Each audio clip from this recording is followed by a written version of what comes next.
દાયકાથી Gujarati table tennis player Harmeet Desai વિશ્વ સ્તરે દેખાવ પ્રશંસનીય રહ્યો છે।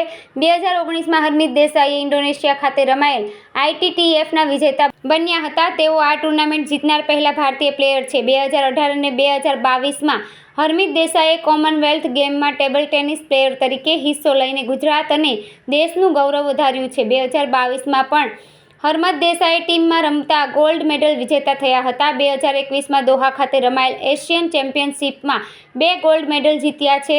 હરમિત દેસાઈના માતા અર્ચના દેસાઈ વ્યવસાય એડવોકેટ છે અને હરમિત દેસાઈને આંતરરાષ્ટ્રીય ખેલાડી તરીકે વિકસાવવામાં મોટી ભૂમિકા ભજવી છે। તેઓએ જણાવ્યું છે કે આજે અમારા કુટુંબ અને હરમિતને ઓલિમ્પિકમાં રમતો જોવો એ ઐતિહાસિક ક્ષણ બની રહેશે।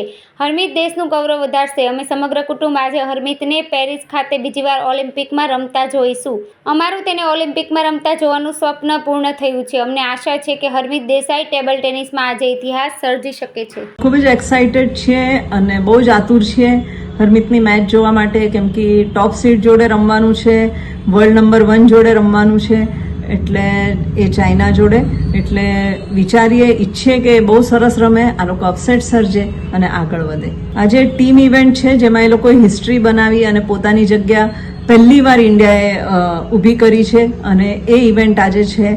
અને ટીમ ઇવેન્ટમાં પહેલાં ડબલ્સ રમાય, પછી સિંગલ્સ રમાય, એટલે શરૂઆતથી જ એ લોકો બહુ સારું રમે એવી આપણે આશા રાખીએ છીએ।